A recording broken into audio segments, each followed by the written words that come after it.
pass. Representative Jim Jordan is with us. He's a Republican from Ohio.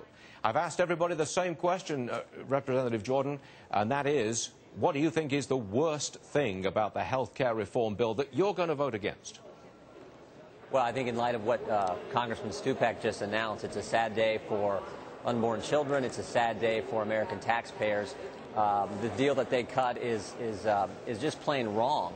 I mean, think about it. This is the same president who's going to issue this executive order who the first month on the job issued executive orders that promoted abortion, that promoted taking the life of unborn children, and now they got to deal with him. And you know this is a bad deal, Stuart, because where are the radical pro-abortion people of the Democrat caucus? They're supporting this language. So this is one more gimmick, one more procedural move, one more smoke and mirrors idea that they put forward to get their bill passed. So the whole package is bad, but this adds insult to injury today with this final so-called executive order deal that Congressman Stupak and his Congressman Ron got. Paul, just a few moments ago on this program, suggested that we're marching towards financial disaster, and we're marching much more quickly towards that disaster because of health care reform and its passage, or likely passage. Do you agree with that? Because that's strong language. I agree. Financial catastrophe is a strong language piece.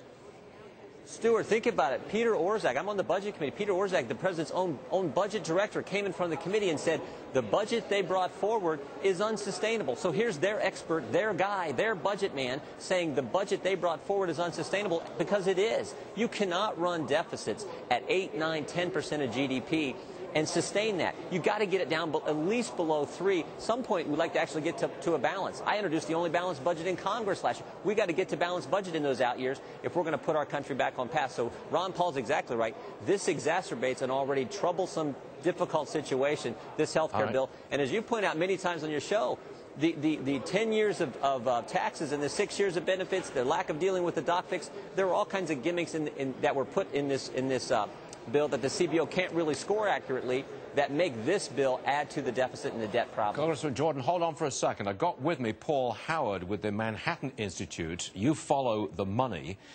What do you think about this, the use of this kind of language, financial catastrophe, marching towards it? That's strong stuff. Do you agree with it? Well, it's very strong stuff, but you certainly don't have to take our word for it. Last Monday, I think it was, Moody's Investor Service basically shot across the bow of the U.S.'s credit rating and said the U.S.'s credit rating, its AAA credit rating, was at risk from running up so much debt. So we've got 2 entitlement programs, Medicare and Social Security, that we cannot afford. We've just added a third one on top of it.